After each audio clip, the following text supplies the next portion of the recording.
என்ன டிஃபரன்ஸ் பார்ப்போம். Structure allows you to store variables of different data types. So different data type வேரியபிள்ஸை நம்ம ஒரே யூனிட்குள்ளார ஸ்டோர் பண்ணலாம். Okay, at separate memory locations. ஒன்றுத்துக்கும் செப்பரேட் மெமரி லொகேஷன் இருக்கும்.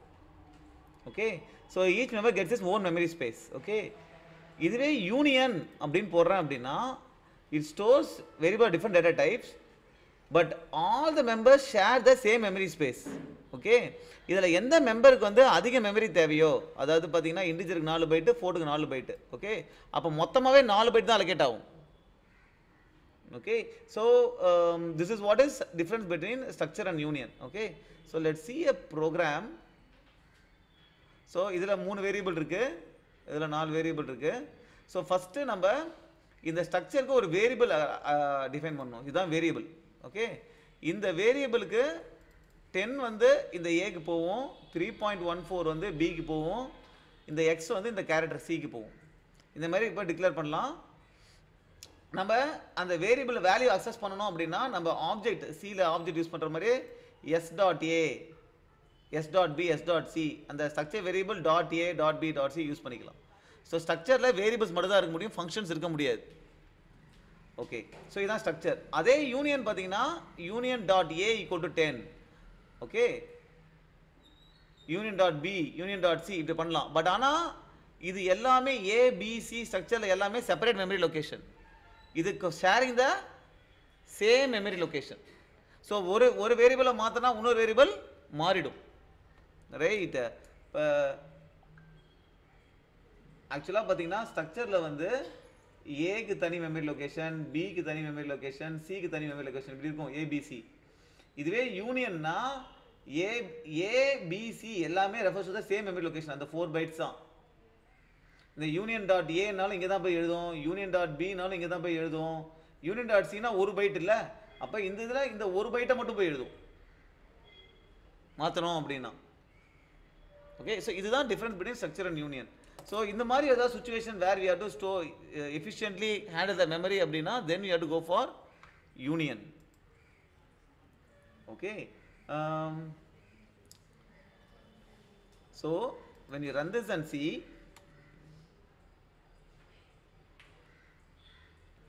so A ல 10 3.14x, so செப்பரேட்டா நீ 3 வேரியபிளும் 3ஆ பிரிண்ட் ஆயிடுச்சு, கரெக்டாக வந்துச்சு வேல்யூ.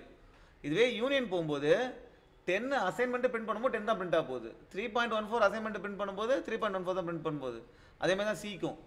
ஓகே, ஆனால் இப்போ என்னன்னா கடைசியாக பண்ணும்போது after assigning the value of c என்னன்னா இந்த ஹோல் வேல்யூ இருக்குல்ல, இதில் இந்த வேல்யூ மட்டும் நீ எக்ஸ்ன்னு மாற்றிட்ட, 3.14 மாற்றிருக்க. ஸோ உனக்கு வர வேல்யூ என்ன வேல்யூ உன்னால் சொல்லவே முடியாது.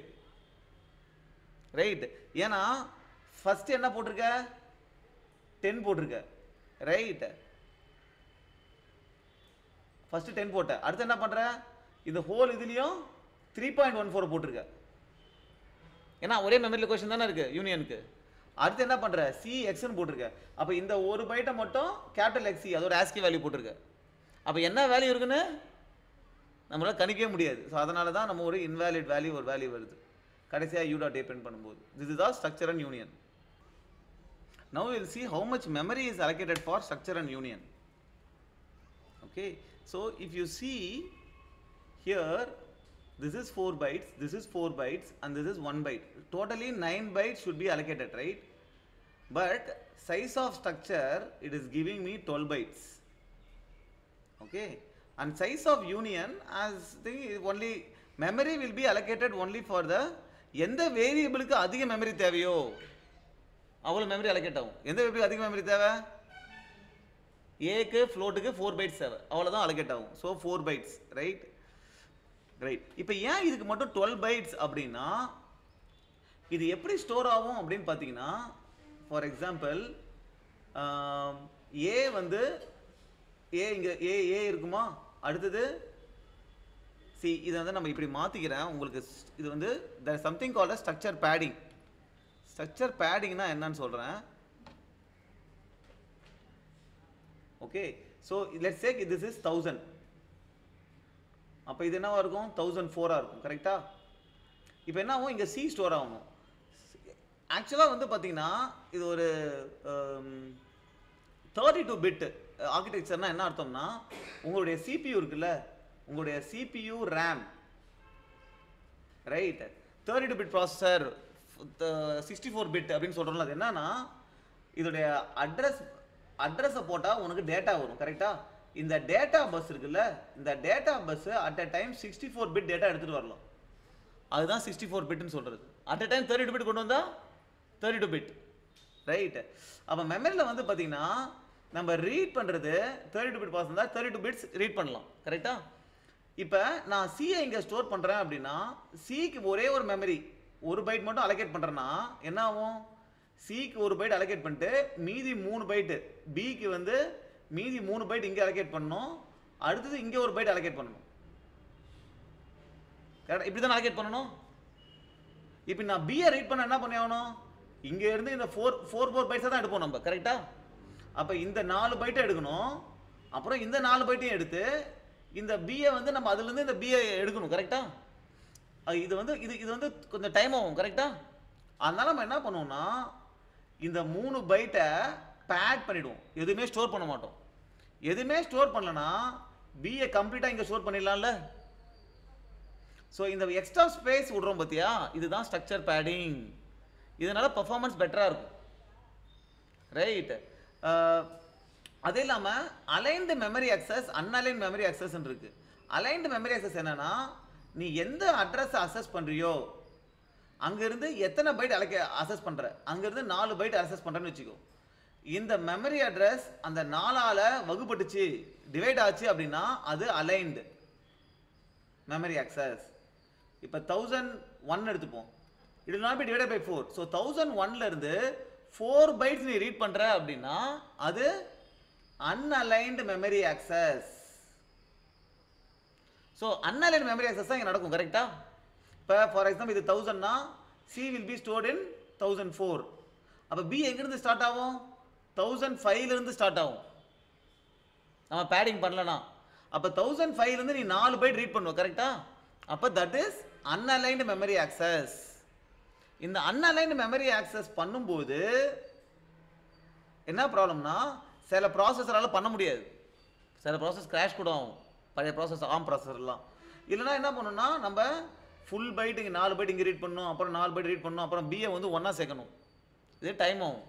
ஸோ இதான் இந்த அன்அலைன்டு மெமரி ஆக்சஸ் அவாய்ட் பண்ணுறதுக்கு தான் இந்த பேடிங் பண்ணுறோம், எக்ஸ்ட்ரா பைட்ஸ். இதுதான் ஸ்ட்ரக்சர் பேடிங், ரைட். இப்போ இன்னொரு விஷயம் என்னென்னா, இப்போ சப்போஸ் இந்த யூனியனில் நான் இதை வந்து மெமரி வந்து ஒரு 3 போடுறேன். இப்போ யூனியனோட மெமரி எவ்வளோ இருக்குன்னு பார்த்தீங்கன்னா இதில் எந்த வேரியபிளுக்கு அதிக மெமரி தேவை? இந்த அரேக்கு தான் அதிக மெமரி தேவை. எவ்வளோ மெமரி தேவை? 12 பைட்ஸ். ஒரு இன்டிஜருக்கு 4 பைட்டு, 3 இன்டிஜருக்கு 12 பைட்ஸ். அப்போ சைஸ் ஆஃப் யூனியன் வந்து 12ன்னு மாறணும். 12ன்னு மாறிடுச்சா? ஸோ யூனியனோட சைஸு எந்த வேரியபிளுக்கு அதிக மெமரியோ அந்த மெமரி அலோகேட் ஆகும். ஸோ ஸ்ட்ரக்சரில் பார்த்தோம்னா இந்த ஏக்கு வந்து 4 பைட்டு, சிக்கு 1 பைட்டு, மீதி 3 பைட் நம்ம எதுவுமே ஸ்டோர் பண்ண மாட்டோம், பேட் பண்ணிவிடுவோம். அப்புறம் பிக்கு 4 பைட்டு, மொத்தமாக ஆக்சுவலாக 4 பைட்டு வருது இந்த எக்ஸ்ட்ரா பேடிங்கோட சேர்த்து. அதனால் ஸ்ட்ரக்சருக்கு 12 பைட்ஸ். ஸோ ஸ்ட்ரக்சர் பேடிங் எப்படி அவாய்ட் பண்ணலாம் அப்படின்னா, இப்போ இதுக்கு வந்து பார்த்தீங்கன்னா என்ன ஆகும், இந்த இதுக்கு ஆக்சுவலாக மெமரி எவ்வளோ அலோகேட் ஆகும் அப்படின்னு பார்த்தீங்கன்னா பேடிங்லாம் சேர்த்தோம் அப்படின்னா இதுக்கு வந்து பார்த்தீங்கன்னா இதுக்கு 1 பைட்டு, அப்புறம் 4 பைட்டு ஸ்டோர் பண்ணுறோம். அப்போ இதில் வந்து ஒரு எக்ஸ்ட்ரா 3 பைட்ஸ் பேட் ஆகிடும். 4 பைட்டு அப்புறம் ஒரு பைட்டு, இதுக்கு ஒரு எக்ஸ்ட்ரா 3 பைட்ஸ் பேட் ஆகிடும். ஸோ மொத்தமாகவே 12 பைட்ஸ் வரும். இங்கே ஒரு 3 பைட்ஸ், இங்கே ஒரு 3 பைட்ஸ், 12 பைட்ஸ் வருமா? இதை அவாய்ட் பண்ணணும் அப்படின்னா ஹேஷ் ப்ராக்மா பேக் அப்படின்னு போட்டோம்னா டிஃபால்ட் பேக்கிங் வந்துடும். டிஃபால்ட் பேக்கிங் வந்துச்சுன்னா எவ்வளோ வரும்? 1 பைட்டு, 4 பைட்டு, 1 பைட்டு, மொத்தமாக 6 பைட்டு. ஸோ இந்த ப்ராக்மா பேக் போட்டோம்னா நமக்கு 6 பைட் தான் வரும். இல்லைனா நார்மலாக 12 பைட்ஸ் இருக்கும். இப்படி நீங்கள் பேடிங்கை அவாய்ட் பண்ணலாம். இன்னொரு விதமாக எப்படி அவாய்ட் பண்ணலாம்னா, இங்கே கேரக்டர் மேலே ஒன்று இருக்குது, கீழே ஒன்று இருக்குது. இது ரெண்டுத்தையும் பக்கத்தில் போட்டோன்னு வச்சுக்கிங்க, அப்போ 2 பைட்டு வந்துடும். இன்னும் 2 பைட் பேடிங் பண்ணால் போதும், ரைட்டு. இந்த 2 கேரக்டர் பக்கத்தில் இருக்குது அப்படின்னா உங்களுக்கு வந்து இப்போ இந்த கேஸில் வந்து எப்படி இருக்குது, ஃபஸ்ட்டு ஒரு கேரக்டர் ஏ இருக்குது, ஓகே. அதனால் 3 பைட்டு பேட் ஆகுது. அப்புறம் பி இருக்குது, அப்புறம் ஒரு ஏ இருக்குது, அப்புறம் வந்து சி இருக்குது. கரெக்டா? இதுவே நான் இதை டிக்ளேர் பண்ணுறது வந்து கேரக்டர் ஏ, கேரக்டர் சி இன்ட் பி அப்படி போட்டால் என்ன ஆகும்? ஏ இருக்கும், அப்புறம் சி இருக்கும், இங்கே பேடிங் 2 பைட் பேடிங் ஆகிடும், இங்கே பி வந்துடும், மொத்தமாக 8 பைட் வந்துடும். ஸோ இந்த ஆர்டரை மாற்றுறதுனால பேடிங்கை குறைக்கலாம். ஓகே, ஸோ அது வந்து செகண்ட் வே. ஸோ அதுதான் வந்து இங்கே நம்ம போட்டிருக்கோம். இதுமாரி மாற்றினா 8 பைட் ஆகும். இல்லைனா கம்பைலர் ஸ்பெசிஃபிக் ஆட்ரிபியூட்ஸ் இருக்குது. இந்த ஸ்ட்ரக்சர் கீழே _ ஆட்ரிபியூட் பேக்ட் அப்படின்னு கொடுத்தோம் அப்படின்னா உங்களுடைய இது ஸ்ட்ரக்சர் வந்து 6 பைட் தான் இருக்கும். பேடிங்கே நடக்காது. பேக் பண்ணுற அப்படின்னா அப்பயும் நடக்காது. ஓகே, இல்லைனா நீங்கள் பிட் ஃபீல்ட்ஸ் யூஸ் பண்ணி பேடிங் அவாய்ட் பண்ணலாம். ஸ்ட்ரக்சர் டிக்ளேர் பண்ணும்போது ஒரு வேரியபிளுக்கும் எத்தனை பிட்டு அலோகேட் ஆகணும்ன்றதை கோலன் போட்டு பண்ணலாம். அப்படி கோலன் போட்டு நீ பிட் ஃபீல்டு யூஸ் பண்ணுற அப்படின்னா அத்தனை பிட்ஸ் தான் அலோகேட் ஆகும். ஓகே, இப்போ இன்டிஜருக்கே எத்தனை பிட்ஸ் போட்டிருக்க? 16 பிட்ஸ். 16 பிட்ஸ்னா 2 பைட்ஸ். ஸோ இதுக்கு 1 பைட்டு 2, இங்கே 1, மொத்தமாகவே சைஸ் போட்டிங்கன்னா 4 தான் வருது. ஸோ பிட் ஃபீல்ட்ஸ் யூஸ் பண்ணினா அவ்வளோ மெமரி தான் அலோகேட் ஆகும். ஸோ இது மாதிரி யூஸ் பண்ணி நீ பேடிங்கை அவாய்ட் பண்ணலாம். இல்லை கம்பைல் ஃப்ளாக் இருக்குது, கம்பைல் பண்ணும்போதே இந்த ஃப்ளாகை யூஸ் பண்ண அப்படின்னா பேடிங் வந்து நடக்கும். இப்போ அதே ப்ரோக்ராம் வந்து பார்த்தீங்கன்னா இதே ப்ரோக்ராம் வந்து நான் எப்படி கம்பைல் பண்ணுறேன்? ஜிசிசி test.c -o test இது கம்பைல் பண்ணி test.exe ஒரு ஃபைல் ஜென்ரேட் ஆகிடும். ரைட், இப்போ ரன் பண்ணுறதுக்கு test.exe அப்படின்னு போட்டோன்னா அந்த ஃபைலை ரன் பண்ணலாம். இப்போ ஸ்ட்ரக்சருக்கு எவ்வளோ இருக்குது? 12 பைட் இருக்குது. கரெக்டாக? அதுக்கு பதிலாக இங்கே என்ன சொல்லியிருக்காங்க? ஜிசிசி கம்பைல் பண்ணும்போது இந்த ஆட்ரிபியூட் கொடுக்கணும்னு சொல்லியிருக்காங்க. இது கம்பைல் டைம் ஃப்ளாக். இப்போ நான் என்ன பண்ணுறேன் அப்படின்னா கம்பைல் பண்ணும்போதே இந்த ஃப்ளாகை கொடுக்குறேன்.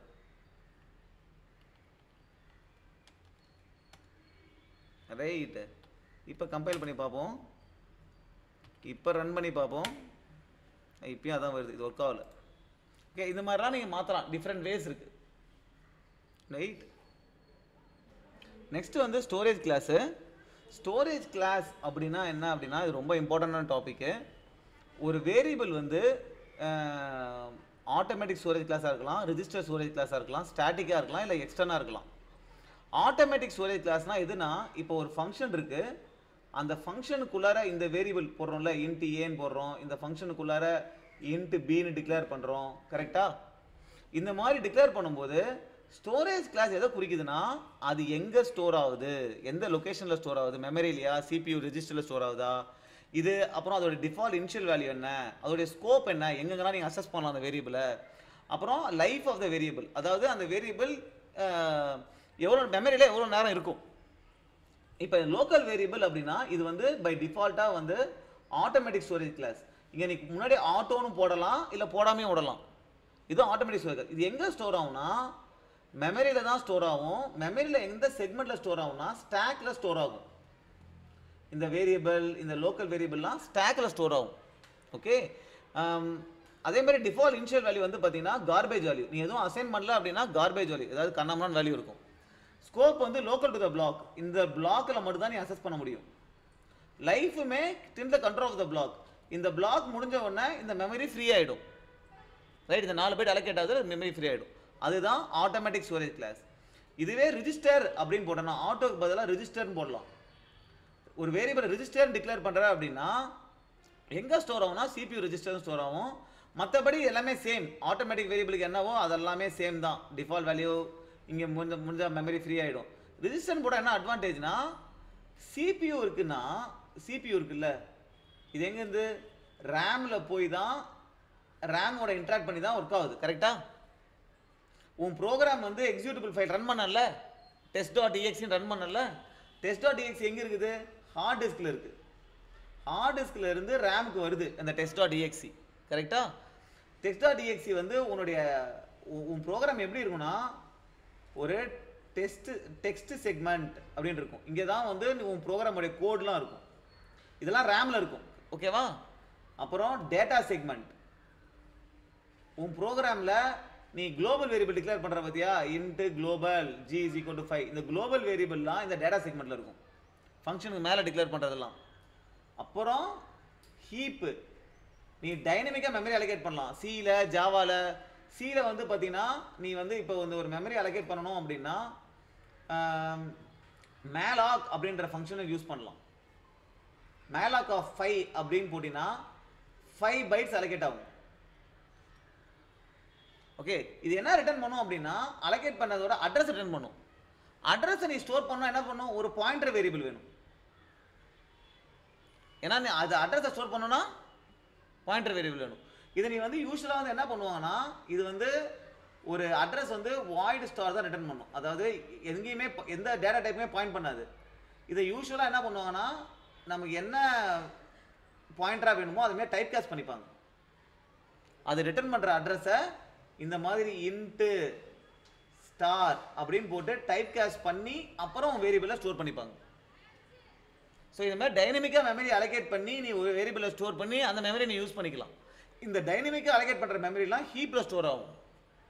அப்புறம் இந்த லோக்கல் வேரியபிளாக இருக்குல்ல, இதெல்லாம் வந்து ஸ்டாக்கில் ஸ்டோர் ஆகும். உன் ப்ரோக்ராமே டெக்ஸ்ட்டு டேட்டா ஹீப்பு ஸ்டாக் இத்தனை செக்மெண்ட்ஸ் இருக்கும். யூஸ்வலாக எல்லா லாங்குவேஜ்லேயும் இது இருக்கும், ரைட்? இப்போ ஸோ இது வந்து பார்த்தீங்கன்னா ஒரு வாட்டியும் சிபியூவில் நீங்கள் டேட்டா வேணும்னா என்ன பண்ணணும், போய் அந்த ஸ்டாக்கில் போய் டேட்டா எடுத்துகிட்டு வரணும், கரெக்டாக? இதுவே ரெஜிஸ்டர்னு போட்டிங்கன்னா உன் சிபிக்குள்ளே சில ரெஜிஸ்டர்ஸ் இருக்கும், உன் டேட்டா அங்கே ஸ்டோர் ஆகிடும். ஸோ அந்த டேட்டாவை ஃபாஸ்ட்டாக நீ எடுத்துக்கலாம். ஸோ எந்த டேட்டா நீ ஃபாஸ்ட்டாக எடுக்கணுமோ அதுக்கு நீ ரெஜிஸ்டர் ஸ்டோரேஜ் காஸ்ட் கொடுக்கலாம்.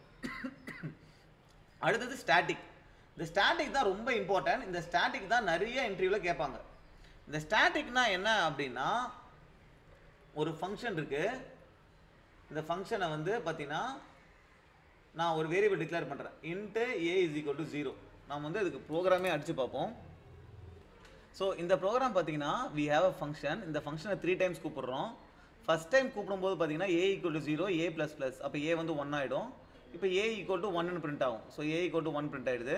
செகண்ட் டைம் கூப்பிடும்போதும் a equal to 0 அசைன் ஆகிடும். ப்ளஸ் ப்ளஸ் பண்ணும்போது 1, அப்போ 1 1 1 தான் 3 வாட்டி பிரிண்ட் ஆகும். இதுவே நான் வந்து இந்த வேரியபிளை வந்து ஸ்டாட்டிக் அப்படின்னு போடுறேன் அப்படின்னா என்ன ஆகும்னா இந்த ஸ்டாட்டிக் வேரியபிளுக்கு வந்து ஒரே ஒரு டிஃபரன்ஸ் என்னன்னா ஸ்கோப் வந்து சேம் தான், scope is local to the block தான். ஆனால் லைஃப் வந்து persists between various function calls.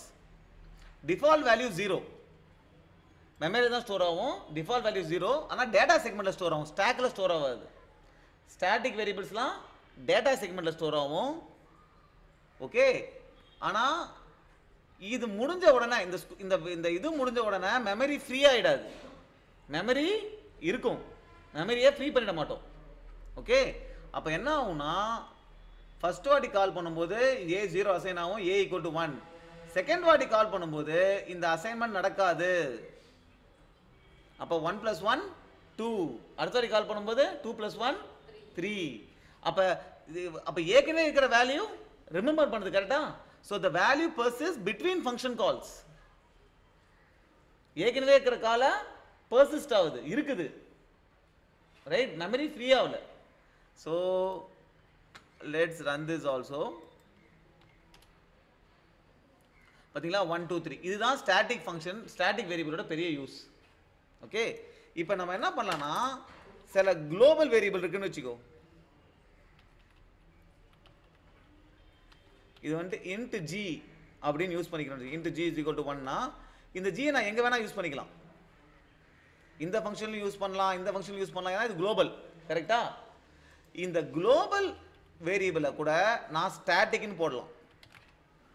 அப்படி போட்டால் என்ன அர்த்தம் அப்படின்னா உன்னுடைய ப்ரோக்ராம் பார்த்தீங்கன்னா நிறைய ஃபைல்ஸ் இருக்கும். நீங்கள் ப்ராஜெக்ட்லாம் பண்ணும்போது நிறைய ஃபைல்ஸ் இருக்கு, கரெக்டாக? அதேமாரி சி ப்ராஜெக்ட்லையும் நிறைய ஃபைல்ஸ் இருக்கும். நீ ஒரு குளோபல் வேரியபிளை ஸ்டாட்டிக்னு போட்டிங்கன்னா அந்த ஃபைலில் மட்டும் தான் யூஸ் பண்ண முடியும், அடுத்த ஃபைலில் யூஸ் பண்ண முடியாது, ஓகே. எந்த ஃபைலில் அந்த வேரியபிள் இருக்கோ அந்த ஃபைலில் மட்டும் தான் யூஸ் பண்ண முடியும், அடுத்த ஃபைலில் யூஸ் பண்ண முடியாது. அதே மாதிரி ஒரு ஃபங்க்ஷனையும் நீ ஸ்டாட்டிக்னு போடலாம். ஒரு ஃபங்க்ஷனை ஸ்டாட்டிக் போடுறேன் அப்படின்னா அதே தான், இந்த ஃபங்க்ஷனை இந்த ஃபைலில் தான் கால் பண்ண முடியும், வேறு ஃபைலிருந்து கால் பண்ண முடியாது. இந்த ஸ்டாட்டிக் கீவேர்டு ஜாவாவில் வேறு மீனிங், ஸோ கன்ஃபியூஸ் ஆகிடாதீங்க. ஜாவால ஒரு வேரியபிள் ஸ்டாட்டிக்னு போட்டிங்கன்னா that is common for all the objects. அது கிளாஸ் ஸ்பெசிஃபிக். ஓகே, அதனால இங்கே வேற மீனிங், அதனால கன்ஃபியூஸ் ஆகிடாதீங்க. இதுதான் ஸ்டாட்டிக் இது. ஓகேவா? இதுக்கப்புறம் எக்ஸ்டர்ன் அப்படின்னு ஒன்று இருக்குது. ஓகே, எக்ஸ்டர்ன்னா எதுக்குன்னா, இப்போ இது வந்து பார்த்தீங்கன்னா இந்த கோட் வந்து ஃபைல் 1 வச்சுப்போம். இது வந்து ஃபைல் 1.c. ஓகே, இப்போ ஐயோ இது ஃபைல் 1.c, இப்போ ஃபைல் 2.c. இப்போ ஃபைல் 2.cல இந்த வேரியபிள் இருக்குல்ல, இந்த ஜியை நான் இந்த ஃபைலில் யூஸ் பண்ணணும். ஸ்டாட்டிக்காக இருந்தால் தான் யூஸ் பண்ண முடியாது, ஸ்டாட்டிக்காக யூஸ் பண்ணலாம்ல. அப்படி யூஸ் பண்ணணும்னா அப்போ நான் எக்ஸ்டர்ன் யூஸ் பண்ணுவேன். Extern into g. இப்போ இது என்ன சொல்கிறேன்னா, இந்த வேரியபிளை வேற ஒரு ஃபைலில் டிக்ளேர் பண்ணியிருக்கோம், அந்த வேரியபிளை யூஸ் பண்ணிக்கோன்னு சொல்கிறோம். எக்ஸ்டர்ன், அதுதான் மீனிங். ஓகே, ஸோ இதுதான் 4 storage class: auto, register, static and extern. Storage class எதை குறிக்குது? ஸ்டோரேஜ் கிளாஸ் வந்து ஒரு வேரியபிள் எங்கே ஸ்டோர் ஆகுது, மெமரிலையா சிபியூ ரெஜிஸ்டர்லையா, அதோடைய டிஃபால்ட் வேல்யூ என்ன, அதோடைய ஸ்கோப் என்ன, அதோடைய லைஃப் என்ன, இதை குறிக்கிறது தான் storage class. So C preprocessor இதில் 3 டைப்ஸ் இருக்குது: macro expansion, file inclusion, conditional compilation. இதில் மேக்ரோ எக்ஸ்பேன்ஷன்னா என்னன்னா, இது மாதிரி ஹேஷ் டிஃபைன் அப்படின்னு போட்டு ஒரு இதை கொடுக்குறோம், அப்புறம் அதுக்கு ஒரு வேல்யூ கொடுக்குறோம். ஸோ இப்படி கொடுத்துட்டா என்னன்னா, இந்த ப்ரீ ப்ராசஸர் என்னன்னா, கம்பைல் பண்ணுறதுக்கு முன்னாடியே நடக்கிறது தான் ப்ரீ ப்ராசஸிங். கம்பைலேஷனுக்கு முன்னாடி இருக்கிற ப்ராசஸர். அப்போ உன்னுடைய கோடில் எங்கெங்கெல்லாம் நீ நம் யூஸ் பண்ணுறியோ 100 சப்ஸ்டியூட் ஆகிடும். ஓகே, ஸோ கம்பைல் பண்ணுறதுக்கு முன்னாடி இந்த எங்கெங்கெல்லாம் நம் யூஸ் பண்ணுறியோ அந்த இடத்துல 100 வந்துடும். அதேமாரி ஸ்கொயர் ஆஃப், இங்கே ஒரு இது ஒரு ஃபங்க்ஷன் கிடையாது. இந்த ஸ்கொயர் ஆஃப் இருக்குல்ல, ஐனா என்ன 5 கரெக்டாக, அதுக்கு பதிலாக இது சப்ஸ்டியூட் ஆகிடும், விச் இஸ் 5 into 5. இப்போ கோடை பார்க்கும்போது கொஞ்சம் ஈஸியாக இருக்கா அண்டர்ஸ்டாண்ட் பண்ணுறது? Square of 5ன்னு. ஸோ இந்த மாதிரி ஹேஷ் டிஃபைன் யூஸ் பண்ணி பண்ணினா உன் கோடில் எங்கெங்கெல்லாம் நீ யூஸ் பண்ணுறியோ, இப்போ ஸ்கொயருக்கு என்ன போட்டிருக்க, எக்ஸ் இன்ட்டு எக்ஸ்ன்னு போட்டிருக்கியா? ஸோ இங்கே உன் கோடில் ஸ்கொயர் யூஸ் பண்ணுறியா, இந்த இடத்துல பதிலாக எக்ஸ் இன்ட்டு எக்ஸ் சப்ஸ்டியூட் ஆகிடும். எக்ஸ் என்ன, இங்கே ஐ என்ன பாஸ் பண்ணியோ அதான் எக்ஸ், ஐ வேல்யூ என்ன 5, ஸோ 5 into 5 ஆகிடும். அதேமாரி நமக்கு என்ன போட்டிருக்க, நம்மனா 100 இங்கே வந்துடும். இது கம்பைலேஷனுக்கு முன்னாடி நடந்துடும். இதுதான் மேக்ரோ எக்ஸ்பேன்ஷன், இதுதான் மேக்ரோன்னு சொல்லுவாங்க. இந்த மேக்ரோவை எக்ஸ்பேண்ட் பண்ணுறது. ஓகே, ரெண்டாவது இருக்கிறது ஃபைல் இன்க்ளூஷன். நம்ம ஹேஷ் இன்க்ளூட் a.c studio.hன்னு போடுறோம்ல, இது என்ன பண்ணுன்னா அந்த ஃபைலை அந்த இடத்துல இன்க்ளூட் பண்ணிடும். ஓகே, இப்போ நம்ம stdio.hன்னு இன்க்ளூட் பண்ணுறோம்ல, stdio.hல ஒரு கண்டென்ட் இருக்கும்ல அந்த ஃபைலில், அந்த ஃபைலை அந்த இடத்துல இன்க்ளூட் பண்ணிடும். இப்போ நம்ம கோடில் வந்து பார்த்தீங்கன்னா இந்த இடத்துல பண்ணியிருக்கோம்ல ஸ்டார்டிங்கில் stdio.h. அப்போ இந்த ஃபைலில் ஒரு கண்டென்ட் இருக்கும்ல, அந்த இடம், அந்த என்ன கண்டென்ட் இருக்கோ இந்த இடத்துல அப்படியே இன்க்ளூட் ஆகிடும். ஓகே, இதுதான் ஃபைல் இன்க்ளூஷன். இந்த stdio.h ஏன் இன்க்ளூட் பண்ணுறோன்னா, நிறைய ஃபங்க்ஷன்ஸ் இருக்குல்ல, printf, இந்த printf உடைய டிக்ளரேஷன்ஸ் அங்கே இருக்குது. டிக்ளரேஷன்னா என்ன அப்படின்னா, சியில் வந்து சியில் என்ன இம்பார்ட்டன்ட் அப்படின்னா, இப்போ இதை கம்பைல் பண்ணோம்ல, இப்போ இந்த ஃபங்க்ஷனை வந்து இந்த ஃபங்க்ஷனை நான் இதுக்கப்புறம் போடுறேன்னு வச்சுக்கோ, இதுக்கப்புறம் கால் பண்ணுறதுக்கு அப்புறம் போடுறேன் அப்படின்னா எனக்கு வந்து வார்னிங் கொடுக்கும், எரரே கொடுக்குது. Static declaration of function allow non static functions. Okay, ஏதோ சொல்லுது. ஸோ இது நான் ஸ்டாட்டிக் எடுத்துடுறேன். இப்போ note previous implicit declaration of function அப்படின்னு எழுது. நீ கால் பண்ணுறதுக்கு முன்னாடியே அது அந்த ஃபங்க்ஷன் என்னன்னு தெரியாது, நமக்கு முன்னாடியே இருந்ததுனால தெரியும் அந்த ஃபங்க்ஷனுடைய ஆர்குமெண்ட் என்னன்னு, இப்போ தெரியாது. அப்போ நம்ம என்ன பண்ணணும்னா ஃபங்க்ஷனை டிக்ளேர் பண்ணணும். எப்படி டிக்ளேர் பண்ணுறதுன்னா, வாய்டு ஃபங்க்கு, அது எந்த ஆர்குமெண்ட்டும் கிடையாது, ஒரு semicolon. So this is what is function declaration. Line number 116 இருக்குல்ல, இது ஃபங்க்ஷன் டிக்ளரேஷன், இது ஃபங்க்ஷன் டெஃபினிஷன், இது ஃபங்க்ஷன் டெஃபினிஷன். இந்த ஃபங்க்ஷன் டிக்ளரேஷன் முன்னாடியே இருந்துச்சு அப்படின்னா நமக்கு இந்த வார்னிங் வராது, ஒர்க் ஆகிடும். ஓகே, இப்போ நம்ம இங்கே printfலாம் கூப்பிட்றோம் பார்த்தீங்களா, இந்த printf உடைய டிக்ளரேஷன் தான் இந்த ஃபைல் இருக்கு. டிக்ளரேஷன் தான். டிக்ளரேஷன் என்ன சொன்னேன், ஜஸ்ட்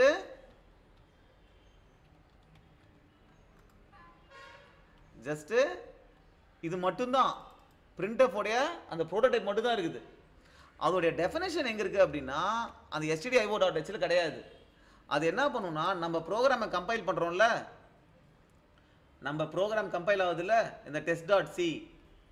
ஓகே, இதை வந்து பார்த்தீங்கன்னா நம்ம கம்பைல் பண்ணி test.exe ஜென்ரேட் பண்ணுறோம்ல, test.exe ஜென்ரேட் பண்ணும்போது நம்மள ஒரு லைப்ரரியும் சேர்த்துப்போம், glibc அப்படின்னு.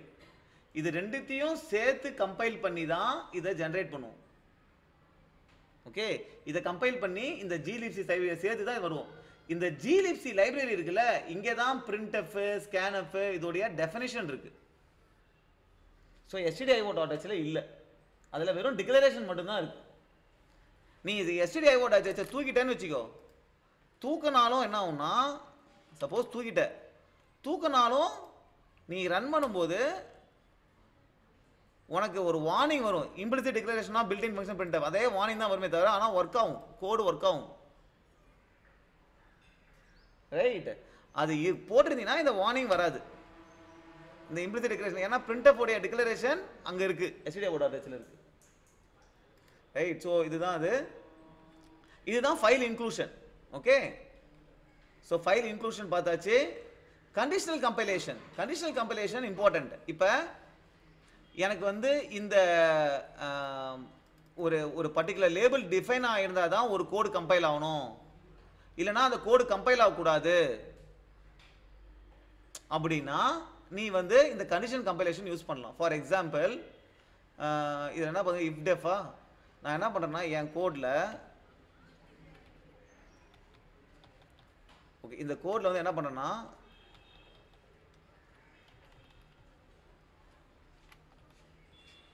கோடில் வந்து ஒரு இதை கண்டிஷன் கம்பைலேஷனில் போடுறேன்.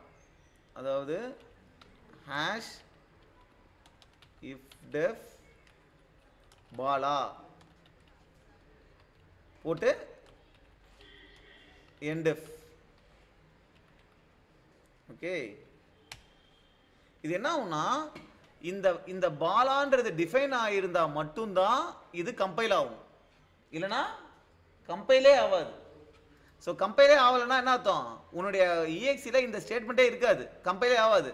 அதனால் உன்னுடைய அவுட்புட்டில் ஒன்றுமே வராது. இப்போ இதை டிஃபைன் பண்ணணும். எப்படி டிஃபைன் பண்ணலாம் அப்படின்னா, உன் ப்ரோக்ராம் ஸ்டார்டிங்கில் போயிட்டு ஹேஷ் டிஃபைன் சும்மா பாலா அப்படின்னு கொடுத்தாலே அது டிஃபைன் ஆகிடும். இப்போ டிஃபைன் ஆகிடுச்சு அப்படின்னா இப்போ அவுட்புட் வருது, இந்த கோடு கம்பைல் ஆகிடுச்சு. இப்போ இந்த டிஃபைனை நான் எடுத்தாலே இது கம்பைலே ஆகாது அந்த கோடு. ஓகேவா, இப்போ இதை நான் கம்பைல் பண்ணும்போதே கூட டிஃபைன் பண்ணலாம். கம்பைல் பண்ணும்போதே எப்படி டிஃபைன் பண்ணலாம் அப்படின்னா, இந்த ஜிசிசி இருக்குல்ல, அங்கே -d கேபிட்டல் D போட்டு இங்கே பாலா அப்படின்னு கொடுத்தனாலே டிஃபைன் ஆகிடும். கம்பைல் பண்ணும்போதே நான் பாலாவை டிஃபைன் பண்ணுறேன். இப்போ ஒர்க் ஆகுது பார்த்தீங்களா, நான் டிஃபைனே பண்ணல, இருந்தாலும் இந்த பிரிண்ட் வருது. ஏன்னா கம்பைல் பண்ணும்போதே டிஃபைன் பண்ணிட்டேன். ஓகே, ஸோ இதுதான் கண்டிஷனல் கம்பைலேஷன். சில கோடை வந்து ஒரு மேக்ரோ டிஃபைனாக தான் கம்பைல் ஆகணும், இல்லை கம்பைல் ஆகக்கூடாது.